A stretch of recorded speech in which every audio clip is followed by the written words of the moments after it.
Good morning, ladies and gentlemen. It's your girl Cyderella, and I want to thank you for tuning in to the very first ever Podcast Palace. Today's segment is all about knowing your worth. I know a lot of girls and women have problems with this, so this segment is just for you. According to the article, Do You Know Your Value, written by Henry Ammar, there's a secret to self-worth. The first decision is to take back ownership of your self-worth. It's called self-worth for a reason. You have to accept yourself and make it known to yourself that you are worth it and you are more than enough.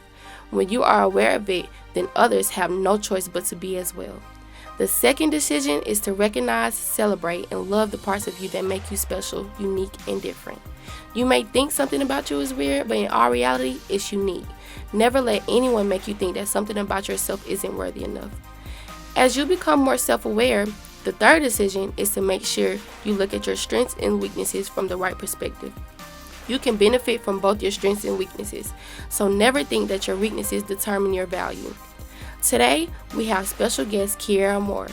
Cyderella went through a relationship not knowing her self-worth, and today she's going to give her testimony on how and why she removed herself from that situation. Let's welcome Cyderella. Good morning. Thanks for having me. I'm so honored to be here. Last year, I was in a very toxic relationship. The man that I was in a relationship with degraded me and made me feel like I wasn't good enough for anything. I would try to do anything to make him like me. I would try different hairstyles, try to do different things for him, but it just wasn't enough.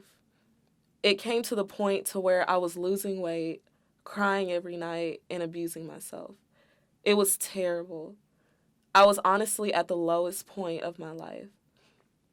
I eventually talked to one of my friends about it, and she helped me gain the confidence to remove myself from that situation.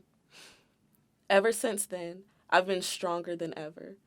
There's nothing or nobody that can make me feel like I'm not good enough. I encourage everyone to learn their self-worth, because if you know your worth, no one will be able to tear you down. Cyderella, I'm so glad you found yourself again. Well, time is winding down and it's time to wrap up the segment. So I'd like to remind you all again to know your worth. This is Cyderella, and I thank you all for tuning in to the first Podcast Palace.